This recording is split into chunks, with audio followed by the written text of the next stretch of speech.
ಒಪ್ಪಿಟ್ಕೊಳ್ತಾರೆ ಅದು ಮಾಡಿದ್ದು ಕರೆಕ್ಟ್ ಇದೆ. ನೀನು ಮೊನ್ನೆ ಜಿಲ್ಲಾ ಉಸ್ತುವಾರಿ ಸಚಿವ ಎಂ.ಬಿ. ಪಾಟೀಲ್ ಮಾತಾಡುವಾಗ ಹೇಳಿದ್ರು, ಏನು ದ್ವೇಷ ಭಾಷಣ ಹೇಳಿದ್ರು, ನಮ್ಮವರೇ ಇದ್ದಾರೆ, ನಮ್ಮಲ್ಲೇ ಇದ್ದಾರೆ, ನೋಡ್ಬೇಕು ಯಾವ ರೀತಿ ಮಾತಾಡ್ತಾರೆ, ಬಾಯಿ ಬಂದಂಗೆಲ್ಲ ಮಾತಾಡ್ತಾರೆ ಅಂತೇಳಿ ಪರೋಕ್ಷವಾಗಿ ನಿಮ್ಮ ಬಗ್ಗೆ ಮಾತಾಡಿದ್ರು.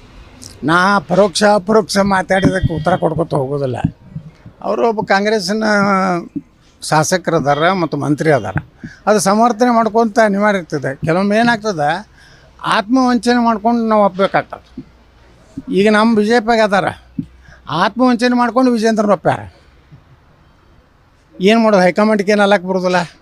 ನನಗೆ ಧೈರ್ಯಲ್ಲೇ ಮಾತಾಡೋ ತಾಕತ್ತಿಲ್ಲ.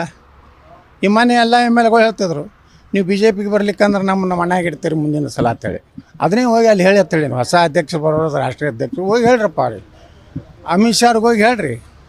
ಹಂಗೆ ಎಂ ಬಿ ಪಾಲ್ರಿ ಹೇಳ್ಬೇಕಾಗ್ತದೆ. ಎಂ ಬಿ ಪಾಲ್ರು ಮುಖ್ಯಮಂತ್ರಿ ಸ್ಪರ್ಧಾ ಕಣದಲ್ಲಿ ಇದ್ದಾರೆ. ಅವರು ಅತ್ಯಂತ ಸಮರ್ಥವಾಗಿ ಅವ್ರ ಪಕ್ಷ ಮತ್ತು ಸರ್ಕಾರವನ್ನು ಸಮರ್ಥನೆ ಮಾಡ್ಕೊಂಡು ಅವ್ರ ಧರ್ಮ ಅವ್ರು ಕರ್ತವ್ಯ ಮಾಡಕತ್ತಾರೆ. ನಾನು ನನ್ನ ಧರ್ಮ ಕರ್ತವ್ಯ ಮಾಡಕತ್ತೀನಿ.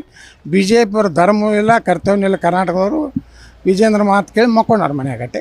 ಈಗ ಅನೇಕ ಬಿಜೆಪಿ ಕಾರ್ಯಕರ್ತರು ಫೇಸ್ಬುಕ್ ಸಮಾಜ ಜಾಲತಾಣದಲ್ಲಿ ಕೂಡ ಪೋಸ್ಟ್ ಮಾಡ್ತಾರೆ, ಯತ್ನಾಳ್ ಅವರು ಬಿಜೆಪಿಗೆ ಹೊಸ ಪಕ್ಷ ಕಟ್ತಾರೆ, ಪಕ್ಷ ಕಟ್ಟಬೇಕು, ಕಟ್ಟಿದ್ರೆ ಬಿಜೆಪಿಯವರೇ ಪರೋಕ್ಷವಾಗಿ ನಿಮಗೆಲ್ಲ ಬೆಂಬಲ ಕೂಡ ಈಗ ನಿಂತಿದೆ ಕಾರ್ಯಕರ್ತರು. ನೋಡಿ, 90% ಬಿ ಜೆ ಪಿ ಒಳಗೆ ಇಂಥ ಲೀಡರ್ಗಳು ಬೇಕಾಗಿಲ್ಲ ಅವ್ರಿಗೆ.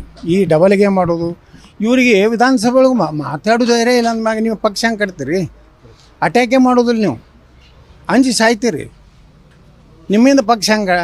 ಈಗ ನನಗೂ ಅವರು ಬೇಕಾದಷ್ಟು ನನ್ನ ಮ್ಯಾಗೂ ತೊಂದರೆ ಮಾಡ್ತಾರೆ. ನಮ್ಮ ಸಕ್ಕರೆ ಕಾರ್ಖಾನೆಗೆ ತೊಂದರೆ ಮಾಡಲಿಲ್ಲ ರೀ, ಅದನ್ನು ಎದುರಿಸಿ ಸುಪ್ರೀಂ ಕೋರ್ಟ್ ಅವರಿಗೆ ಹೋರಾಟ ಮಾಡಿ ನಾನು ಪರ್ಮಿಷನ್ ತಂದೆ. ಅದಕ್ಕೆ ನೀವು ಬಿ ಜೆ ಪಿ ಒಳಗಿರೋರು ಒಂದು ಕುಟುಂಬಕ್ಕೆ ನಿಮ್ಮ ಬಿ ಜೆ ಪಿ ಕರ್ನಾಟಕ ಮಾರ್ಕೋಬೇಡ್ರಿ. ಸ್ವಾಭಿಮಾನದಿಂದ ಬರ್ರಿ. ಈಗ ಸ್ವಲ್ಪ ಸ್ವಾಭಿಮಾನದಿಂದ ಕೆಲವು ಮಂದಿ ಮಾತಾಡಕತ್ತಾರೆ. ಬಿ ಜೆ ಪಿ ಕಾರ್ಯಕರ್ತರು ಅವರು ಹಿಂದುತ್ವ ಇರುವಂಥ ಕಾರ್ಯಕರ್ತರು, ಅವ್ರಿಗೆ ಬೇಕಾಗಿದ್ದು ಸಮಾನತೆ. ನಾವೇನು ಅನ್ಯ ಧರ್ಮೀಯರಿಗೆ ಅನ್ಯಾಯ ಮಾಡಬೇಕು ಅನ್ನೋದಲ್ಲ. ನಮ್ಮ ಹೆಣ್ಮಕ್ಳಿಗೆ ತೊಂದರೆ ಮಾಡಿದಾಗ ನೀವೇನು ಮಕ್ಕೋತೀರಲ್ಲ, ಅದಕ್ಕೆ ಸರ್ಕಾರ ಹೋಯ್ತು. ನಮ್ಮ ಹಿಂದೂ ಕಾರ್ಯಕರ್ತರು ಸತ್ರು, ನೀವೇನು ಅವರಿಗೆ ಸರಿಯಾಗಿ ಸ್ಪಂದನೆ ಮಾಡಲಿಲ್ಲ, ಅವ್ರಿಗೇನು ಮಾಡಲಿಲ್ಲ. ಹಿಂಗಾಗಿ ಬಿ ಜೆ ಪಿ ಕಾರ್ಯಕರ್ತನ ನಾರಾಜಾದ್ರೆ ಭಾಳಷ್ಟು ನಾನು ನೋಡ್ತಿರ್ತೀನಿ, ಕಮೆಂಟ್ಗಳು ಬರ್ತಾವೆ, ನೀವು ಜೆ ಸಿ ಬಿ ಪಾರ್ಟಿ ತೆಗೀರಿ, ನಾವೆಲ್ಲ ನಿಮ್ಮ ಪಾರ್ಟಿಗೆ ಬಂದುಬಿಡ್ತೇವೆ. ಆದ್ರೆ ಎರಡು ಮನೆ ವಿಧಾನಸಭೆದ ಹಿಂದಿನ ವಿಧಾನಸಭೆದಾಗ ಹೇಳಿದೆ, ಸಿದ್ದರಾಮಯ್ಯನವ್ರು ಹೇಳಿದ್ರು, ಯತ್ನಾಳ್ರಿ ನೀವು ಒಂದು ಹೊಸ ಪಕ್ಷ ಕಟ್ಟಿರುತ್ತೆ. ನಾ ಅವಾಗ ಏನು ಹೇಳಿದೆ, ನಾ ಪಕ್ಷ ಕೊಟ್ಟೋದ್ರಿಂದ ಬಿ ಜೆ ಪಿಗೆ ತೊಂದರೆ ಆಗಬಾರ್ದು ಅಂತ ಹೇಳಿದೆ. ನಾವಿಬ್ಬರು ಜಗಳ ಹೇಳಿದ್ರೆ ಮತ್ತೆ ಎಂ ಬಿ ಪಾಲ್ರಿ ಸರ್ಕಾರ ಬರಬಾರ್ದು ಅಂತ ಹೇಳಿ. ಅದಕ್ಕೆ